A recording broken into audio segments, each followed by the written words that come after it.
For this video, I'm going to take you on a tour of the very first Howl-O-Scream at SeaWorld Orlando. So join me. That is, if you're not too scared.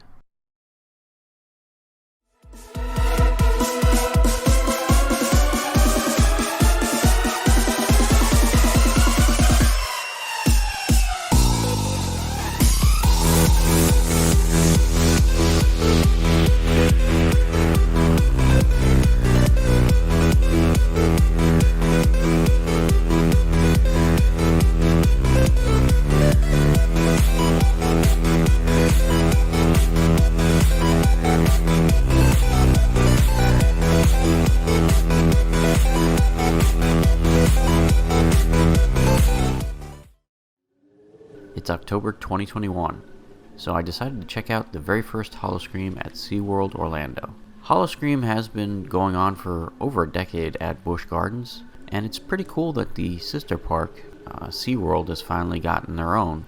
Now, because it's the very first year that they're doing it, it's a fairly modest-sized event.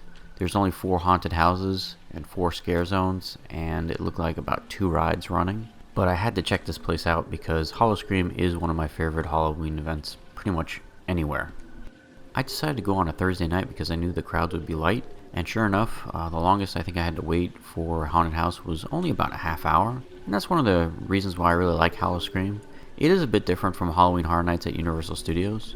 Now, one of the big differences between the two is Halloween Horror Nights has intellectual properties, and Howl-O-Scream doesn't. They just kind of use like generic things like zombies and pirates and those type of things. And when you go to Halloween Horror Nights, you see like the Ghostbusters and famous movie villains like Freddy Krueger and Saw and all the big, IPs that are in the horror films. And that's one of the reasons why Howl-O-Scream is more affordable.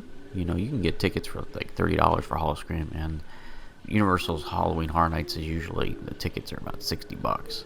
So it's definitely a more affordable option. The other thing too is because Halloween Horror Nights is so popular, some nights if you go, you'll have to end up waiting in line for like 2 to 3 hours for each haunted house. And that's kind of why I like Howl-O-Scream a little better. It's kind of like the little engine that could of Halloween events.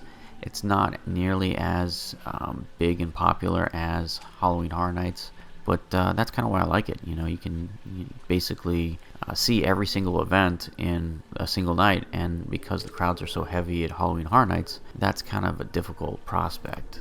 So one of the things I wanted to do with this video was not spoil the whole event. I want you to get a glimpse of it, but not, give away or too many spoilers. The haunted houses, I'm going to show you, 60-second glimpse of them. The full haunted houses are about 3 to 4 minutes to walk through each of them. And I basically omitted the absolute best scares or surprises from each haunted house. So you're really going to have to go to see this event in person if you really want to get the full best experience.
so creepy. It's awesome.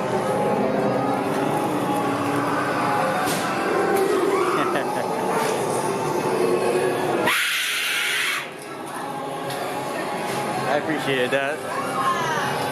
That's kind of a point. Yeah. I didn't hear anything you said. Well, no, he's kind of making a point. The point is that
For this Howl-O-Scream, they had 2 live shows. They had Monster Stomp and Siren Song.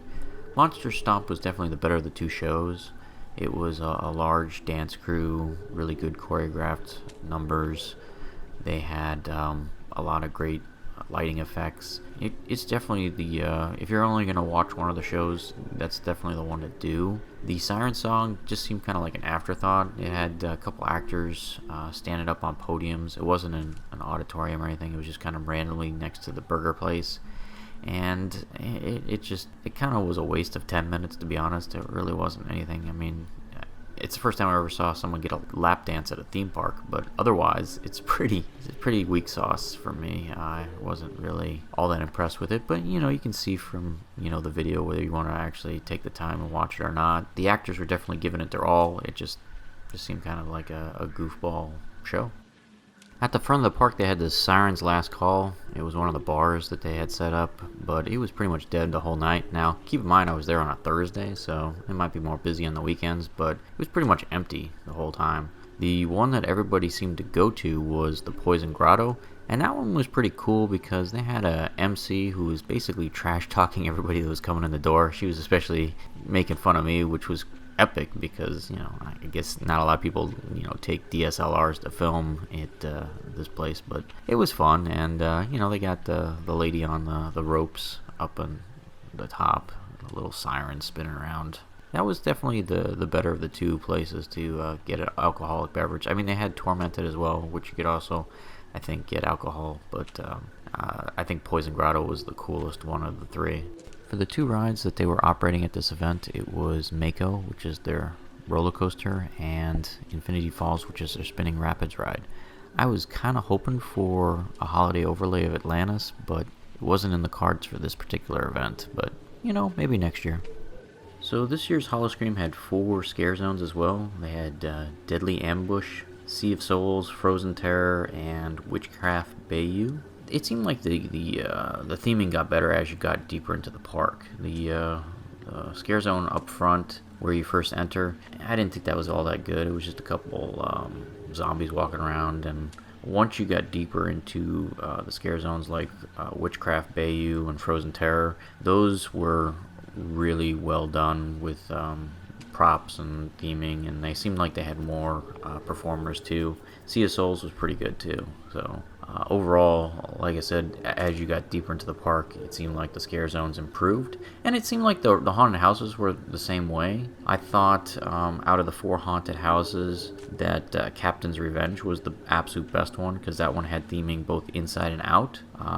When you went to the haunted house at the front of the park, see they just had like a temporary sign slapped up on the building for Water's Edge Inn, and it was less impressive than Captain's Revenge that had a full like pirate ship like entrance. So they had a full facade, and Vines was like that too. Deadly Vines was just, you walked in a building and there was no real theming on the outside. So what's the bottom line for the very first Howl-O-Scream here at SeaWorld Orlando? Quite frankly, it was a home run. It was awesome. The event was top-notch. Besides a live show that I didn't really care for, overall it was excellent. They had really good haunted houses. The scare zones were really well done. The performers were giving it their all, and they were top-notch. Overall, you could tell they had a lot of good experience doing the Howl-O-Scream at Busch Gardens, Tampa Bay, so the SeaWorld one was executed just as well. And if you get a chance to pass through Orlando in the next couple weeks, then I highly recommend you checking out the Howl-O-Scream here at SeaWorld.